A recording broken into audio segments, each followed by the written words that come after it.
Were you one of those people who just knew you were going to be an amazing mom ever since you were little? In this episode, we'll hear from a therapist mom who always knew she was going to be a great mom.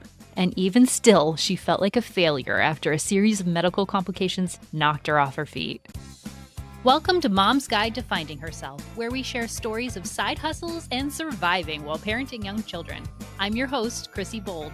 Let's make motherhood less lonely and help you find joy in being you again. Did you feel like motherhood would come totally naturally to you, like it was something you were just made to do? Maybe you were the one with all the little kids at the family gatherings, or the go-to babysitter in the neighborhood, or that nurturing friend that everyone turned to. You just knew you'd be an amazing mom one day. But then the reality of motherhood hits, and it's not always instinctual. It's not always easy, and for some moms, that disconnect can be totally devastating. It's more than just feeling rattled or overwhelmed. It's grappling with that sense of disappointment and shame because it's not what you expected of yourself. Now, imagine layering medical complications on top of that. Decisions you didn't feel equipped to make, sleepless nights spent wondering if you were doing enough, and the constant fear of making a mistake. It's enough to make anyone feel like they're failing. Today, we're going to hear from Reesa. Reesa is a mom of two boys, ages 10 and 8. She's a licensed marriage and family therapist in California, and she runs workshops nationwide. Reesa specializes in couples therapy, where she supports parents creating healthy family systems by prioritizing their own relationships. Who would have thunk, huh? She works to help support parents in healing their own mental health and their relationship health. But before she became the expert she is today, Reesa navigated her own journey of feeling lost in motherhood, facing seemingly insurmountable obstacles. Like, these are things that seem like life and death, truly. And she emerged stronger from them on the other side. So this is a story of hope for sure. Her story is a reminder that even when you feel like you're falling short and failing, you are capable of so much more than you think. So listen in on our conversation. Thank you for joining us, Reesa. Yes, thank you so much for having me. I appreciate it. This is a really great topic to start the new year with and think about our own health and well-being as well as our relationships. So thank you for the work that you are doing. Yes, absolutely. It is such an honor and pleasure to be able to do it. I mean, parents, we see it, it's rough, and we're out there trying to create these thriving human beings. So just the mere fact that people will let me be the support for them while they're supporting these little ones is such an honor. That's so great to hear that perspective of it, because sometimes working with my therapist, I'm like, what is she thinking right now? But it's great to know that it's like that you at least have that perspective on it. Yeah, absolutely. I honestly, if I didn't have that shift and that mindset, it would be really hard. So yeah, I can for me, that's what works. That's great. Well, before we talk about relationships and mental health and well-being, I want to hear more about you and your journey to motherhood. So tell me, who were you before becoming a mom? What brought you here today? Yeah, so my journey is a little bit of an interesting kind of meander, if you will. Yeah. In the sense that, so I grew up, I'm a first, anywhere between one and second generation Filipino American, depending on who you talk to. I feel like we all have our own descriptions of where that puts us. But I grew up with, now knowing what I know, a really emotionally immature parent life in that sense. And so there was definitely a lot of abuse that kind of was in the home. And so that was a lot of what I knew, but that was normal for me. Right. And so growing up through that, I definitely ended up developing a lot of coping strategies, if you will, as a means to try to keep myself safe and sane throughout all of that. And so growing up, I very much found myself really loving to be in the theater. And I think now looking back and again, knowing what I know, I think a lot of it was because that was a great escape for me. It was an opportunity for me to not be who I was and not have all of the stressors that were going on in the home and some of that chaos. And so I definitely found myself in that world, so much so that I went to actually get my undergrad degree. My undergrad degree is in musical theater, surprisingly enough. Yeah. And it was my senior year that I got a medical diagnosis right at the end, right when I was about to graduate, that the doctor pretty much looked at me and said, I don't know that your body can physically take the demands of going into kind of this musical theater world that you've been wanting to go into. And I remember just going, what are you talking about? I just spent the last 4 years of my life doing this. What do you mean? And so that really forced me to go back to the drawing board, and I had to start from scratch. And something that really stood out for me was that my freshman year, I was very fortunate enough. I had a roommate who knew about some of the services that we had on campus that I had no idea about. I was dealing with all of this past kind of trauma, and now like in this space of not being in that home environment, but still having those same kind of coping skills that I'm working with, if you will. And so she looked at me and she said, there's a therapist that's on campus and it's absolutely free to students. And I ended up going there. She absolutely was a catalyst for some of my life change. And so when I was sitting there going, what's my plan B?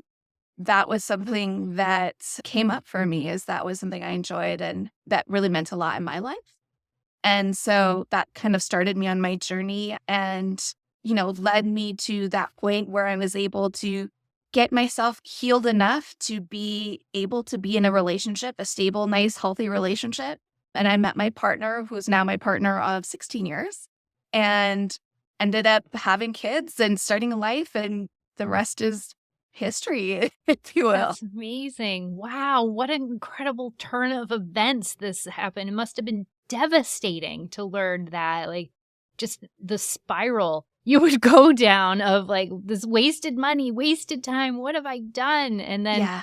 to go through therapy for that, to figure out your career shift is so amazing. Do you think that your background with your family life that you grew up in influenced becoming a therapist yourself? I absolutely believe so. Even if you look at the mere fact that I had a therapist that played a role in my life and wanting to give back. But honestly, that was something that I even enjoyed as much as I enjoyed getting a break from my own life in theater and having that outlet. One of the things I really, really enjoyed is when folks would come up to me after shows and just say, gosh, I was having a really hard day and I was able to push pause for just those couple of hours to see this show. And that was so helpful for me. And so again, to look back at some of those things and saying, what if I could help people that looked a little bit like me, and not knowing that these were things that weren't appropriate, or that there was help, there was a possibility of change. And how could I do that on a more long lasting scale than just the couple of hours at the theater? Wow, I love that story. I love how this shifted and you found all these breadcrumbs and you just picked them up. And some of these breadcrumbs were not necessarily breadcrumbs. You got like a whole stale bread to your face, but you ended up here in it. And that's really wonderful to hear. So did you always want to become a mom? You met your husband and you had this wonderful relationship, but I know that coming from a tumultuous background, sometimes you don't want anything to do with motherhood. Yeah. So I think that was something that's always been on my heart for quite some time. I think some of that was because although I'm the middle child in the broad spectrum of things, my older siblings were much older, so they were out of the house. And my younger siblings are much younger. And so I ended up taking on this kind of parental, especially in that kind of environment. I took it upon myself. It was my job to kind of protect them. So I had been mothering in that sense for quite some time. And so because I think my heart was just in that protector mode, I found myself gravitating. Like, I remember I would even work in the church, and I would teach Sunday school to little kids. So I was always kind of in that mothering role, in friend groups. I was the mother, if you will. But that's just kind of what I've been doing. And so I think my heart has always been there. So it was there. And honestly, that actually played a really big role at the start of my motherhood journey, because I had such a narrative. In fact, people would tell me all the time, oh my goodness, you'd be such a great mom. That was definitely a narrative I had to work through, especially at the very beginning of my motherhood journey. Wow, I love it. I mean, I can tell you're definitely very nurturing. I mean, obviously, if you're so successful in this career path, you kind of have to be a little bit. But to know that your family and friends all felt it, and all these kids. I'm sure the person that all the little kids run up to at the playground and things like that. So Yes. Not in a creepy way, though. no, yes, no, not at all. In a very like, look at this rock I found. Hey, you, Yeah. kind of way. How did you know it was time for you to start trying? What was that process like for you? For me, it was, I see so many parents that talk about that clock. For me, I had the medical clock, if you will, on my mind, with the idea that my medical issues had me on a lot of medications that weren't great, would be ones that I would have to stop. And my particular diagnosis, it progresses as I age. And so that was on my mind for sure, that if I'm going to have to stop these medications and be in all sorts of pain, I would rather do that sooner than when it gets much worse down the line as I age. And so that was really a big catalyst for when we decided to start trying to have children.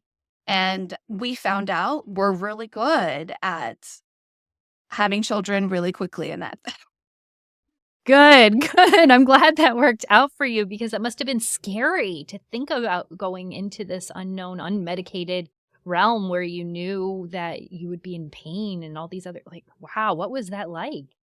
it was definitely very scary. I think, though, again, going back to that heart that I have, for me, it wasn't about me. It was for this other person. So I was going to sit through all this pain for this other person.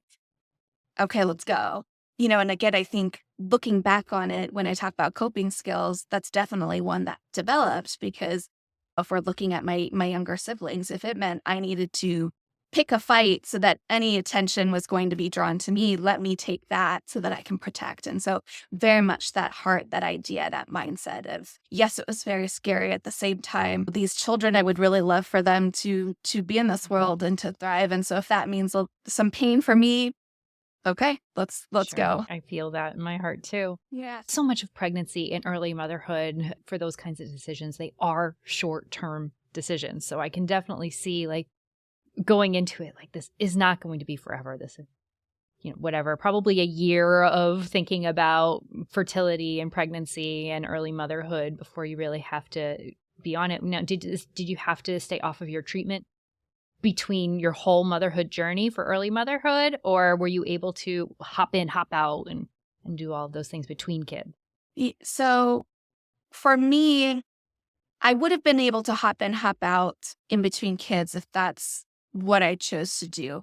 My journey was a little bit different. And so it ended up being for that entire time from when we made that decision to start trying to have kids to by the time I finished with my second child, because I had two kids. And so that's the way my particular journey ended up being. And so it was a lot of other alternative ways to try to manage pain and try to figure that out. That was my best friend during those periods, but that ended up being what my journey looked like. And like I said, because my new motherhood, especially for my first kid, that was such a not necessarily your typical journey. And so that did change my ability to kind of hop in and hop out. Yeah, early motherhood's hard enough anyway. Never Yeah. mind when you are in pain and dealing with medical issues yourself. So tell me about what early motherhood was like for you. Yeah. So I was very fortunate, very, very blessed in the sense that my pregnancy for my first child was rather uneventful.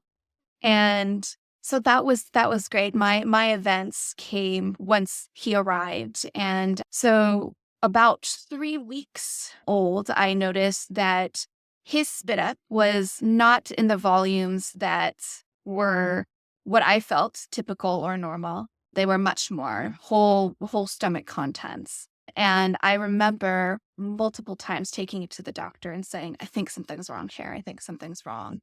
And the doctor pretty much writing me off and saying, you're a brand new mom. You have no idea what you're talking about. And you're just overreacting, which that was very much a narrative I heard quite a bit growing up. And so it was just one more person with this idea of this authority figure telling me it's just all in my head. And so I quieted that voice and I said, okay, well, I just got to go back home. And meanwhile, I mean, when I'm talking large volumes, I found with my second child, I learned that a couple of outfit changes Sure. Okay. Throughout Yeah. the day, it was to the point we were doing maybe 10 plus outfit changes Wow. every single day.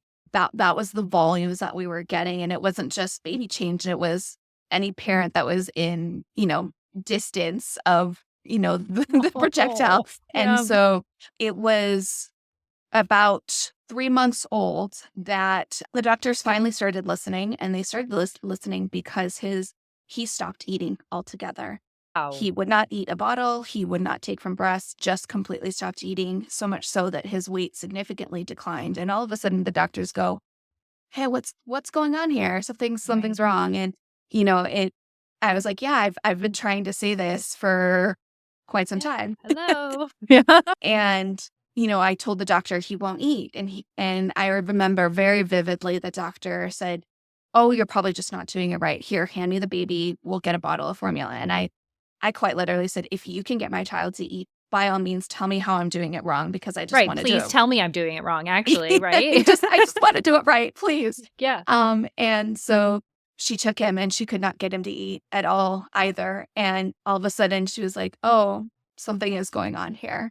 I don't know what this is." And that kind of was the start of our journey of pretty much living in some sort of medical facility, what felt like living, because we were either in the ER and urgent cares and doctor's offices, trying to figure out what was going on. And meanwhile, he still was not eating. He would not eat. And it was to the point that they said, "Hey, if you can't get him to eat somehow, we're going to have to give him a feeding tube, because Mm. there's no other way." And because, again, I had this very narrative of everyone, I hear like the echo of voices of, "You'd be such a great mom." And here was the basic need of feeding your child, and I couldn't do it.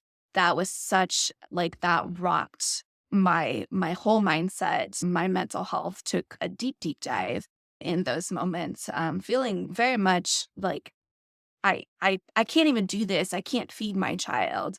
Gosh, how much more of a failure could I be in those moments? And the only way we ended up finding that I found to get food in him is doing what I've since then learned, a very, very loose version of dream feeds. Okay. And that essentially was for me. And again, by trial and error, I would rock him to the point where he was about to fall asleep, and where instincts would kick in, and I would just shove my breast in there essentially and hand express food while he was sleeping, where his automatic system of just swallowing would take over and he would get food. And so I had to do weight feeds where I would weigh him before, stick him on, and try to express as much as I possibly could, hoping that it was enough, and try to weigh him. Meanwhile, he's sleeping this entire time. So the latch was awful. And so, you know, talk about, the lumps that I was getting, Oh, sure. the Yeah. cracked nipples that I was getting. It was such a Yeah. exhausting and stressful period. And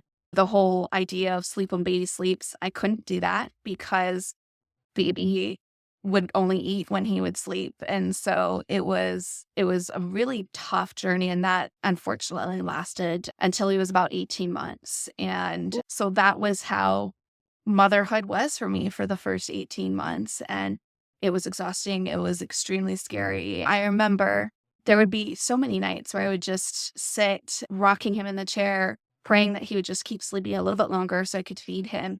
And the song, "You Are My Sunshine," and, "Please Don't Take Yeah. My Sunshine Away." I'm just like literally Right. being in tears of like, for Right. real, please don't take my sunshine away. Like, I'm trying Right. everything here. Please, please. I hope this works. Oh my gosh. Okay. So, Risa, I'm doing some math here. You have an 18-month-old who's, yeah, at this point still having these issues. Mhm. You are in pain yourself for a Yes. multiple reasons, right? You're in pain because, I mean, maybe by then you stopped nursing, but throughout this, you're in pain from your medical diagnosis, but also because hand expression and nursing is painful when you're Mhm. not getting a good latch and all those things. You're in pain in all these other ways. And 18 months, you're pregnant, right? So it was right after, as soon as we stopped. So I did breastfeed all the way till 18 months because, again, he still Okay. wasn't Yep. eating. And so that was the most Yeah. reliable way that he was getting nutrition. And so as soon as it stopped, I was like, "Ye- okay, if we're going to have another one, we got to do it now, because if I if I stop and think for a moment, I'm not gonna go I'm not gonna go forward. And so we just We're need not to going to do this. keep going. And so we did. And again, we're very good. We are very fortunate, very, very fortunate that we're very good at getting pregnant fast. And so that very quickly, I was pregnant probably within that next month of stopping breastfeeding. And the journey was very different for my second one. But yeah, I just kind of was let's keep going, let's keep trucking because there's no time to stop now. Wow. Okay. Because I'm looking at your kids' age difference of 10 and 8, and I'm like, this could be anywhere between like them being just over a year apart or being closer to 3 years apart. Like, who knows where this is? So I'm thinking, how do you get pregnant in the middle of this and not just want to, like, and not just have a horrible mental health crisis with thinking about your current baby and your new baby and all of these things, but at least, at the very, very least, not to minimize anything that you went through, you had a light at the end, it sounds like, with your son's feeding troubles Mhm. when you got pregnant, so you didn't have so much on your mind. Yeah, absolutely. And honestly, that was something that my husband and I had decided to give ourselves some sort of light, not the second child Yeah. necessarily, but we created a goal for ourselves because at that point, because his eating depended on being able to sleep well. And when he was awake, he was usually, vomiting all sorts of, stomach contents. We were pretty isolated, self-isolated because it was scary to go outside. And Sure. and so for us, because our mental health were taking a toll, our relationship was taking a toll, we kind of sat down one day and said, we need something to look forward to. And so we actually had scheduled a trip for ourselves. It was a year out. We didn't even know if we were going to make it there, but we just Yeah. said we need something to look forward to. And so our trip was actually scheduled for September that year, and we got pregnant in August. And so we were Oh, already kind of in that, like, we're almost there. We're almost to our goal trip. yeah. And then we got pregnant. It was like, okay, let's go on this, now it turns into a baby moon kind of deal, but not so much because we had our little one in tow Right, as well. right. So Oh, you brought him with you. Yeah, yeah, yeah. that makes sense. So, yeah, because I can imagine you wouldn't want to leave him with anybody because what if you were truly at that point still the only food source? Yeah, and honestly, that was probably a just as hard instance in the sense that when I wasn't there, when I would go to work, my husband would be there and he couldn't feed him. And so he would pretty much just have a really angry baby on his hands for however long I was gone because he wouldn't take a bottle and he couldn't hand express a bottle, if you will, while he was sleeping. And so it was very difficult. There was a lot of, I think, shame for sure that was there Sure. to leave him with someone else. Also, the fear, like you said, that what's going to happen when I'm gone. And so that was a definite barrier, absolutely. Did you work with him having these struggles when he was young? Were you able to find the space to leave him for that? I chuckle only because I think in that moment, the space was very much survival. And Sure. so I was I was in the midst of trying to get my clinical hours for my licensure. Oh, okay. And in my mind, I go, if I stop, that's just going to put me further away from the school that in my mind I was going to help my family. I had now gone back to school yet again to be able to accomplish this. So I don't know that I really gave myself an option to not work in those moments. Sure. I very much had a mindset of this was something I had to do. And so I was just going to, whether I had the space or not, Yeah. I was going to do it. Okay, so wait, you were in school at the same time as all of this? Yeah, so I had him right at the very end when I was about to graduate. And so when I was going through the bulk of it, I was going through my clinical intern hours. Yeah. Wow. Wow. Okay, well, I'm glad it wasn't coursework because that's a whole other layer of mental, demands and deadlines. But wow, to then be doing clinical hours where you are now taking on the mental load of other people as well, because that's emotionally taxing, Yeah. especially when you have nothing left to give. Hmm. So, whoa, you had a journey.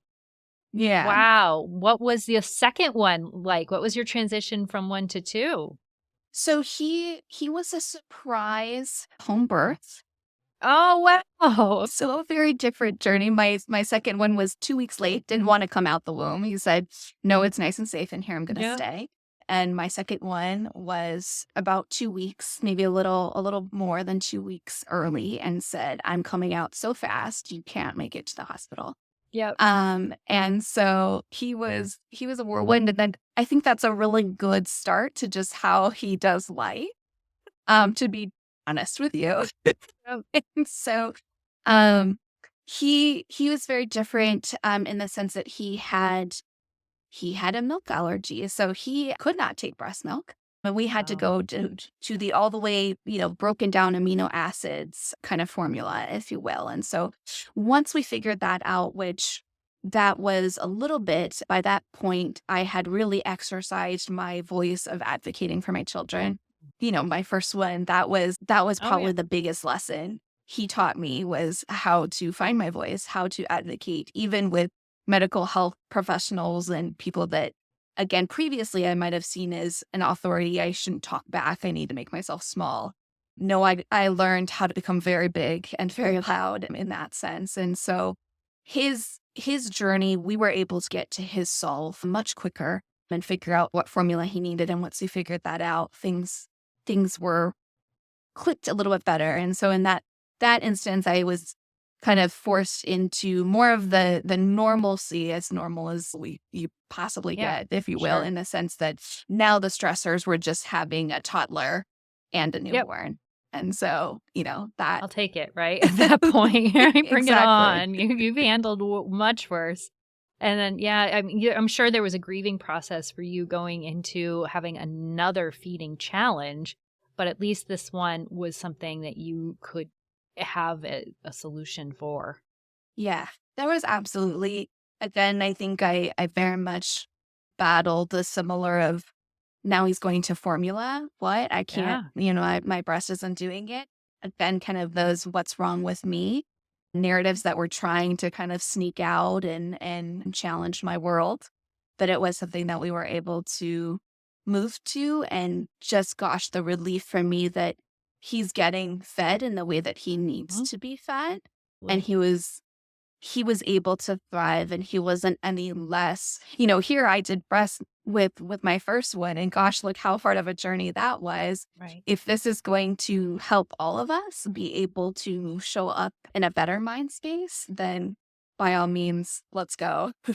Absolutely. I totally hear that. I mean, feed your kid however you can, and it Yeah. sounds like that's exactly what you did. Are things easier now? Has or have this been an ongoing issue for you? So both of them have been on the, lower ends of growth charts. Getting on Mhm. anywhere, getting on the Sure. chart is a struggle for my children. However, they're eating, and that's, especially with everything that I went through, I will take that any day of the week. So you're Wow. telling me they're not living up to somebody's chart? Okay, well, they're eating, they're getting fed, they're eating food autonomously, which at this point, that's what I can ask for.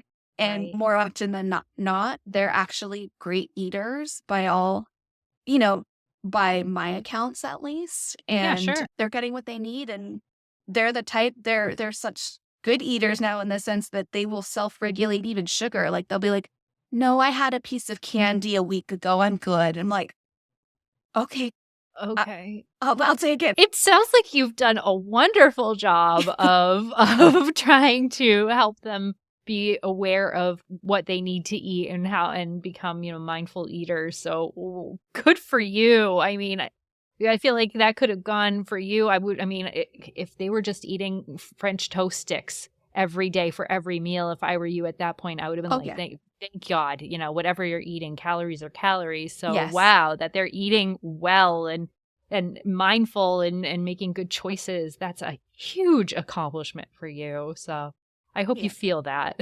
I absolutely do. I think, again, it's one of those perspectives now that I'm out of it. I am absolutely able to kind of see a little bit more of it than when I was knee deep in it.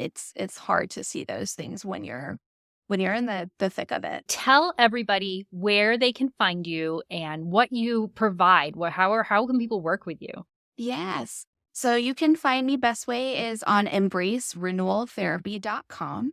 And that's going to have links to everything, to my socials, to workshops that I do. And I do many of my workshops virtually. And so people worldwide really can attend. I will say many of them are on Pacific Standard Time, but I do try to move the times around to be able to accommodate for other folks as well. I have tons of blog resources and articles of just little tips that you can kind of sprinkle throughout your day. So there's lots of resources in that way. And I also have a video cast, a mom cast, if you will. But mine's on the whole parenting side, and it's called The Real Family Eats. And again, it's really inspired by that heart that I mentioned, that it can be so incredibly lonely when you're struggling and when you're in it and it feels like no one else has seen this struggle or knows this struggle, and that we're so alone in it, because if I reach out, I'm going to get so much judgment and so much backlash. And so we kind of stay inside. And so much of that in my mind comes from just the slew of stories that we see of the perfect parent and what it looks like. All those, you mentioned the word should. That's probably my least favorite word ever, because again, it's so much of these messages of what you should do, how you should be parenting. And so instead, I'm talking to real life parents, and we are pulling back the curtain. No more of this perfect parent. We're talking about the real stuff that actually happens behind the curtain. At the same time, guests are coming on and they're teaching me a recipe that they love, whether it's from their culture, something that's a big hit with their kids. Because again, tired parents here, half the time we have like the same rotation of foods, and it's like racking your brain to try to find something new is just one more thing on my list. So instead, you can come on, you can hear a story that looks a little bit like yours, maybe hear that you're not alone in your struggle. At the same time, bonus, you get a recipe that you can add without even having to do the Google search of trying to find, oh, is this going to work? Does this even taste good? This is tried and true recipes that other parents are bringing on. And so you'll be able to see that on my website as well. That's great. Thank you so much for your time and for all of these insights. I am very grateful for what you've shared with our audience and with me today. If you liked this episode, please take a moment to share with a friend. The more we can talk about this kind of thing with each other, the better we're all going to be. If you can relate, take a moment to leave a thumbs up and make sure you subscribe to the channel. If you're ready to do the work to find you again, follow me on Instagram. You can find me at Mom Identity Project, or visit my website, momidentityproject.com, where you can jump on my email list. I send one email every week with the link to the latest episode, as well as some tips and tricks and some freebies that you can use on the path to discovering you, or to help keep your kids entertained. If you're looking for more support on your journey, let's book a time to work together. It's totally free. We can have a 15-minute discovery call with some coffee, or we can connect on Messenger, whatever is going to fit your life best right now. I would love to support you on your journey. In the next episode, Reesa is going to come back to share with us the secrets to improving your parenting through realistic self-care. Until then, take a moment for yourself and remember, you are an amazing mom just as you are.